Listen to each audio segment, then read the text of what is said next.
Hey guys, welcome to the video. Salt here.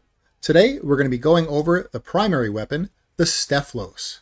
Now in this weapon series, I take a weapon, I build it out, and I test that weapon on its own merits. Meaning I don't mix it with any kind of external factors that would increase weapon performance. That would be things like Warframes using abilities, pets putting statuses on enemies, things like that. I just test the weapon built out by itself and I let the viewers make their own intelligent conclusions about adding those external things. Okay, so the Steflos was recommended by commenter viddd8769. That's why we're doing it today. Top commenter of the last video was Nostrapapas, and the first commenter of the last video, this guy's got a really long name. It's Arvin DH Guru Prasad H37. I think there's some other numbers behind there that I can't see. That was the first commenter. Okay, let's go into the Steflos here. So this weapon came out when Citrine came out. It's a really cool looking weapon. It's a shotgun, so this weapon counts as a shotgun. Okay, let's go into thing here. Unique things about the Steflos. There is quite a bit of unique things about the Steflos. So I actually have them all on a list here so I didn't forget them. So the first thing is that the weapon has innate heat. So you get heat on the weapon without even having to put it on. So that's the first thing. The second thing is that the projectiles shot out of the Steflos have a lifespan of 0.6 seconds. So when you fire the Steflos, it's going to shoot kind of like ball, and that ball is going to travel for 0.6 seconds, and then it's just going to dissipate and be gone. Because of that, projectile speed is amazing. Because, of course, the faster it can travel, the further it can go in that 0.6 seconds. So projectile speed is absolutely amazing. Now, because this came out with Citrine, it has a little bit of interaction with Citrine. If you look here, yeah, okay. So plus 40% projectile speed when wielded by Citrine. So even if you're Citrine, you should probably still use galvanized acceleration for more projectile speed, but you just get that extra with Citrine as well. Okay, so that's the projectiles. But here's the other thing with projectiles. So the projectiles grow in size and they increase their lifespan by 50% per dude hit, up to a maximum of 10 seconds of lifespan. Okay, so those, they only last for 0.6 seconds, but as it's hitting dudes, its duration is getting extended. And so it's going farther and farther and farther out. And again, it can go even farther out as long as you have, galvanized acceleration with that projectile speed. Okay. Base thickness of the projectile is 2 meters, just like myself. The weapon has infinite body punch through. And galvanized savvy is multiplicative on this weapon. So most of the time, galvanized savvy on like 95% of weapons is additive. On this weapon, and on a few others in the game, it is multiplicative. To direct damage, this is direct damage. There's no radial damage in this weapon. So it's all going to be multiplicative. All right, I think that's all the unique things about the Steflos. It has fall off. That's not really unique to the Steflos. That's just kind of what shotguns have. A little bit different to most shotguns. It doesn't have normal, good shotgun multi-shot. It has more of like a rifle multi-shot, which is just a base of 1. So the multi-shot's not going to be amazing. It's with a multi-shot mod like Galvanized Hell, it's going to kick it out to 2.1, just like you would get on a regular rifle. So it's not like a normal shotgun that might have like 20 multi-shot after you put a mod on. So yeah, it acts like a shotgun with the fall off, but not so much with the multi-shot. You just have the base of 1 on it. But that's okay because the actual pellet does a lot of damage. And I think, I guess one more thing to note. Let me just scroll over magazine here. So the maximum ammo for this thing is 36. So you don't have a big ammo pool. And this does have the potential to shoot very fast. But you shouldn't, for a few reasons. You shouldn't because it has a low ammo pool, so you're just going to waste your ammo. And also it has really, really bad recoil, like disgustingly bad recoil. And you really don't want to spend your Exilus on a negative recoil mod because you really want this projectile speed. I always compare my builds. I do my builds and then I go on Overframe and I compare my build to like the top 3 builds and I do some testing and I try to figure out like, okay, does my build beat these builds? Because I don't want to put out a subpar build. I always check. And most of the time Overframe is just off by like 1 mod. They're like a little bit suboptimal with like 1 mod change needed to make them optimal.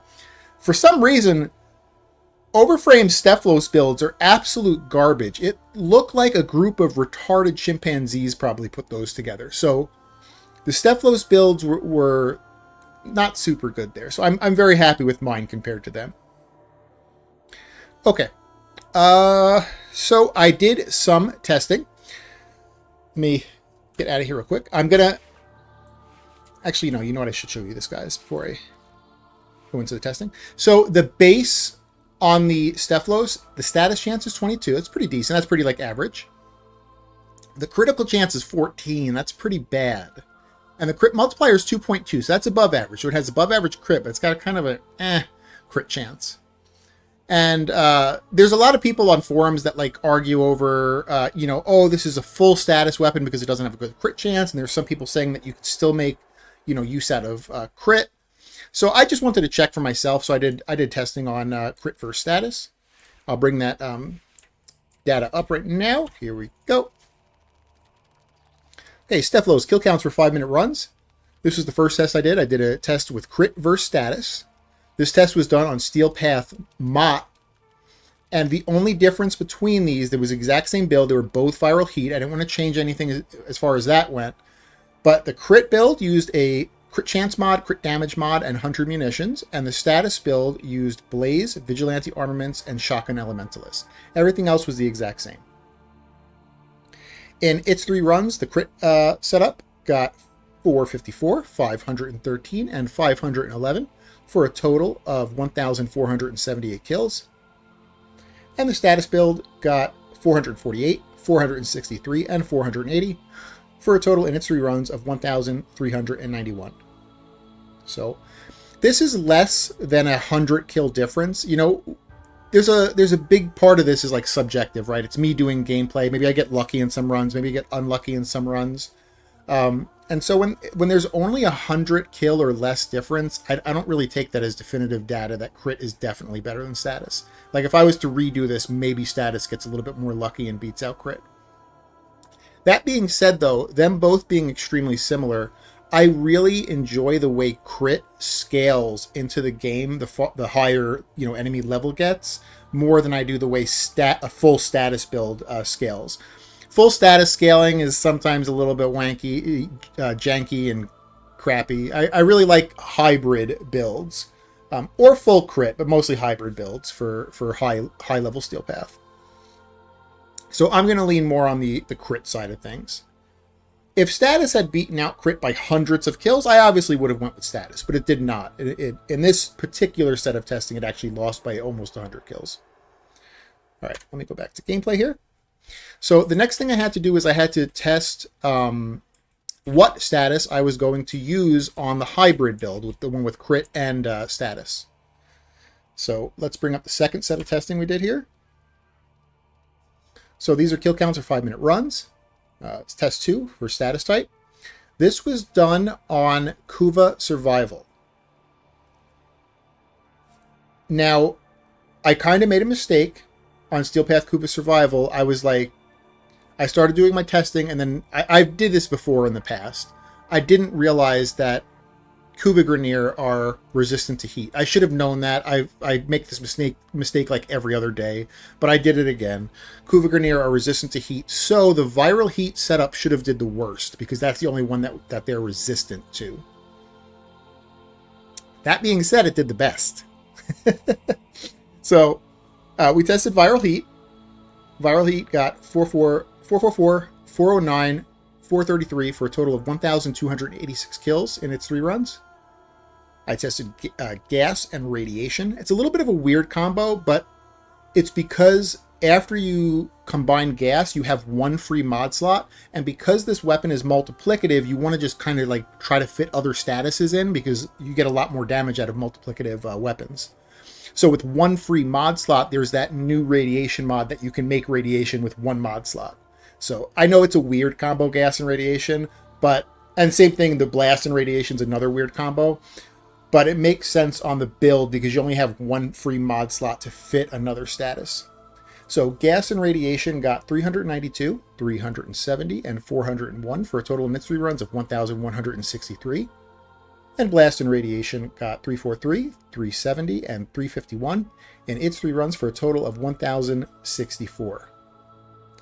I'll also note that gas and radiation and blast and radiation, they didn't feel very good. Viral and heat felt very consistent. It was very comfortable playing with viral and heat. And not only that, again, viral and heat should have did the worst because they are resistant to heat on Kuva Grineer maps. And it still beat them out. So that's what we're going to be going for. We're going to be going for a viral heat setup. Okay, let me go back to gameplay here.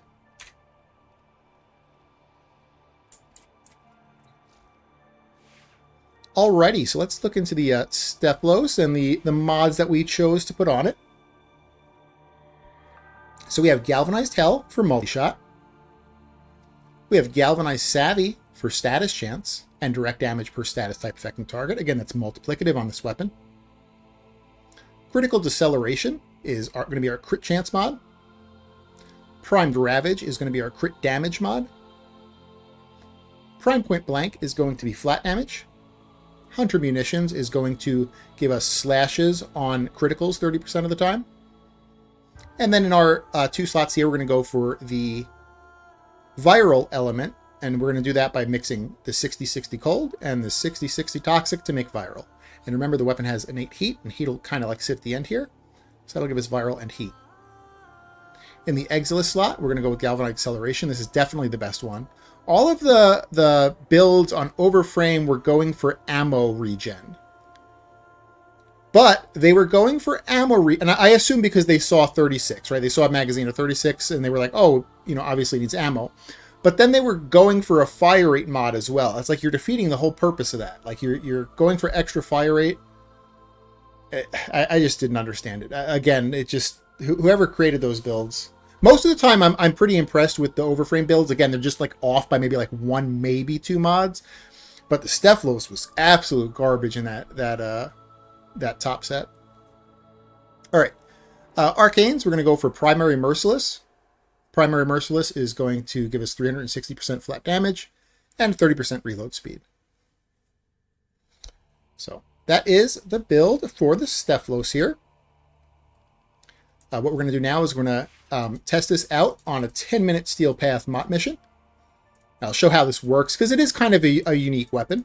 Very flashy, too. It's a very flashy weapon.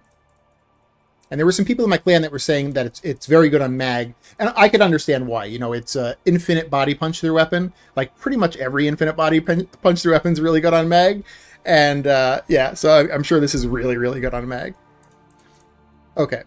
I don't play mag myself, though, so I kind of take that information as, like, secondhand or third-hand information, because I'm not a mag player myself. So if there's any mag players in the chat, make sure you let me know. Okay, so I don't mix this with an external, so I'm going to be doing this on a big, dumb Inaros with no Archon shards that increase weapon performance. No mods or arcanes on the Inaros that increase weapon performance. And with a pet with no sentinel weapon and no mods on the pet that increase weapon performance. Alrighty, let's head in there.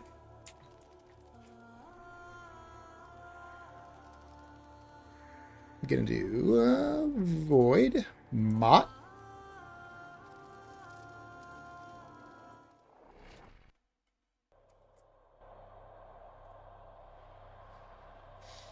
And even though this weapon is automatic, I actually kind of tap fire it. I don't necessarily shoot this automatic. I kind of tap fire it. And it's because the recoil is ridiculous. Nothing on our build actually requires us to aim, so you actually just want to shoot it like this, like not aimed in, hip firing. Just because the recoil might make you a little bit sick. Shut down all systems. I'm sending life support All right. capsules. So before we start, look, if I shoot, it just dissipates right there. But as soon as it starts hitting targets, it goes further. And it'll actually go quite far if it can hit multiple targets.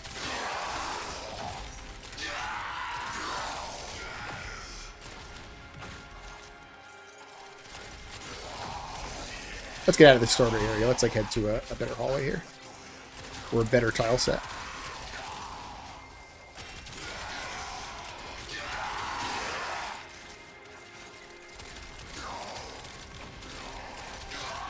You definitely want to be a hallway sniper in with this weapon, because you want to be hitting multiple targets. So like hallways are the best place for this thing.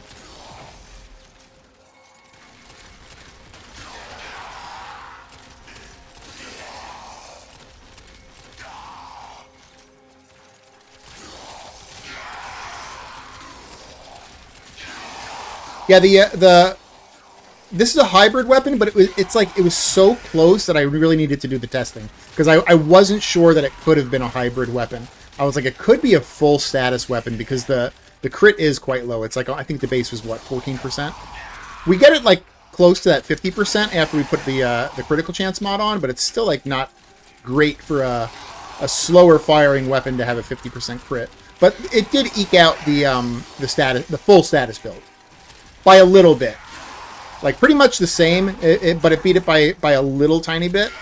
And then, you know, comparing a full status to a crit or a hybrid crit build, I really like the way crit scales better than full status. Full status sometimes doesn't scale very well.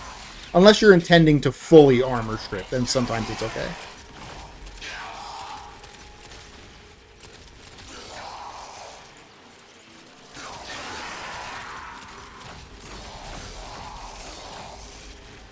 It's a very flashy weapon. You know, when I was doing the tests, I was like, this could be really cool on Baruch, because Baruch has a lot of flashy attacks.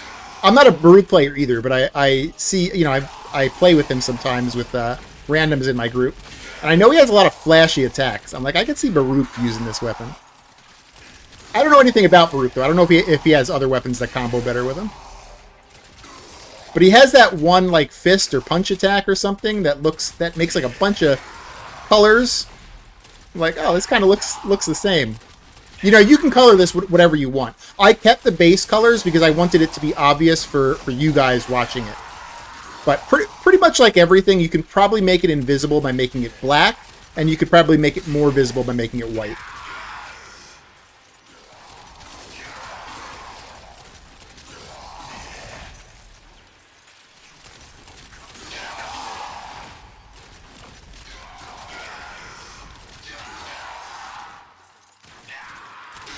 Yeah, the first target you shoot, you always want him to be kind of close.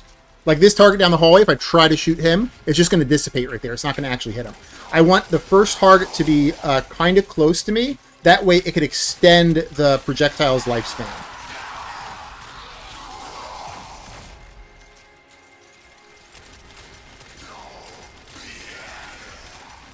So you're going to want to get up on enemies, you know? Give them a little bit of love. Just get right up on them.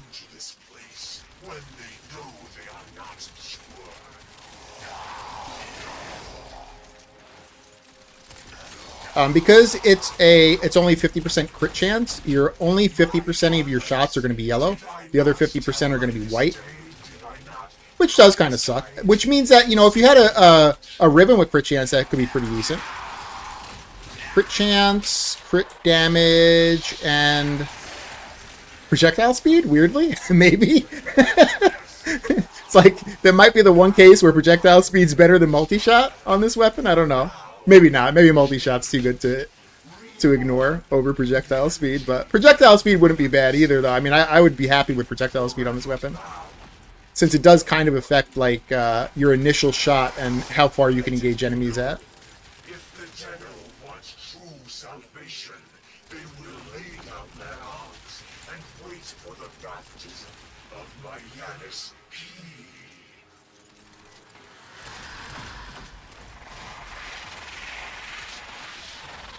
It's a very interesting weapon. So whoever suggested this, I think it was Vid. I think Vid suggested this.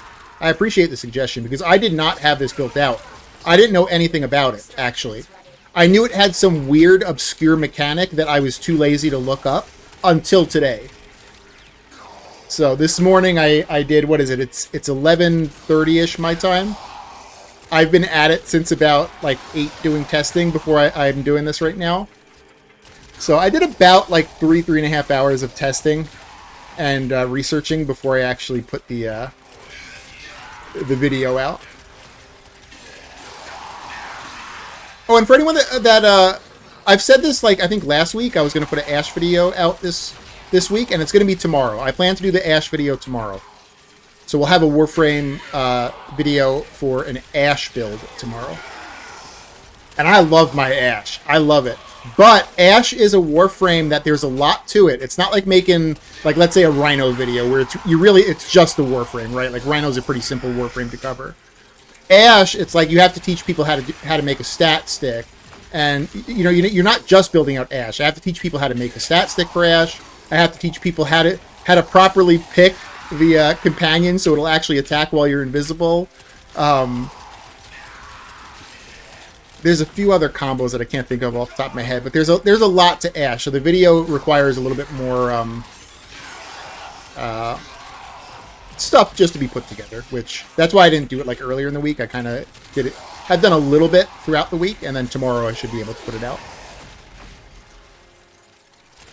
And it's going to be a Blade Storm build, for anyone that's just wondering. It's going to be a Blade Storm build. There, you know, obviously every Warframe has multiple ways you can build them out. It's just that my Ash, I like him as a Blade Storm character. I think it's super fun.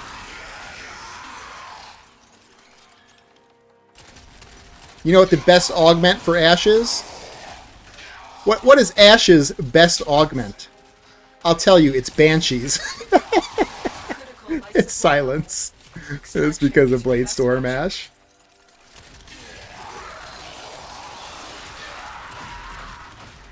Yeah, that'll be a fun video. There's a lot to it too, like I said.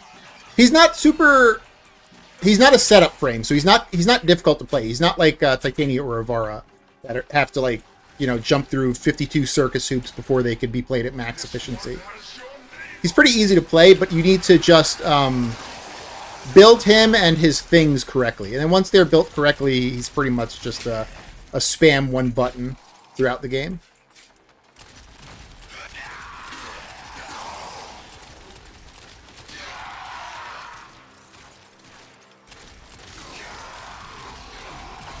Then again, I guess Avara and Titania are kind of spam one buttons also. But you have to set their setup frames, though. You have to set them up first, and it's a giant headache to set them up. And then if you get hit by a nullifier bubble, you just cry, because then you have to go through the whole setup process again. Now, of course, you don't need to set them up. You can play them inefficiently, that's fine.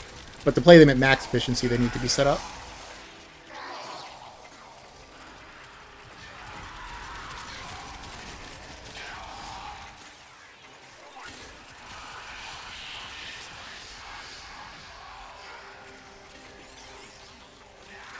This is like, it's decent against the Acolyte, but it's not like an Acolyte 1 or 2 shotter. It'll chunk the Acolyte down, but it's not going to, like, do gigantic bits of damage.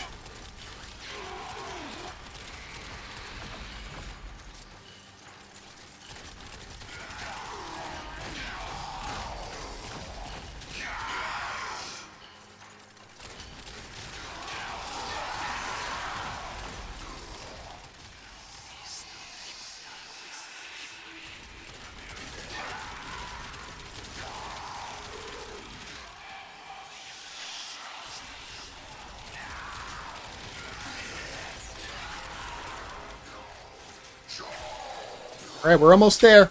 We got another 45 seconds. Let's get these kill numbers up. That way the Steflos can be closer to the top on the tier list we do eventually.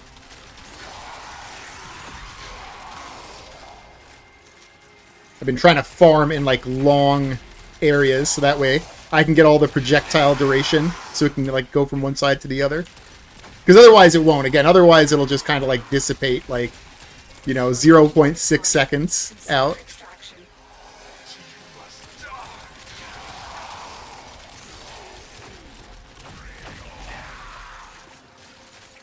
We got 5 seconds left. Kill this little crowd before we head in. There we go. Alright, where is it? Down here. Alright, we got 748 kills in 10 minutes. That's decent. That's decent. We don't necessarily know what the average is yet. I need to actually do like an average weapon that I know is average in the previous format that we did, like something like the Kuva Carrick. I probably should just do the Kuva Carrick one day. But yeah, 748, not 548, 748. They fought well. It's a fun weapon. It's a powerful weapon. You just have to understand how it works. The mechanics of it are weird. If you just pick it up and you go to shoot it, you're like, what the hell is going on? You have to understand that the first initial shot, or actually every shot, is only going to go 0.6 seconds out. You actually need to hit something for it to keep extending its range. And then as it keeps hitting other things, it gets more extended and more extended and more extended. And I think that's why it's good on mag. Because like I was saying when we went over the unique things, at maximum, like when it's hit enough things, the duration of that projectile is actually 10-second duration. So imagine like a 10-second duration sitting in a mag bubble, and you could just like blast away at it. Again, I'm not a mag main, so I really don't know for sure. That's kind of like second or third hand info. But if you are, let me know in the comments. So yeah, that was Steflos. Thanks for the suggestion there, vid. If you liked the video, give it a like. If you haven't subbed yet, consider subbing or tell me what I can do to earn your sub. And you guys have a great day. Bye.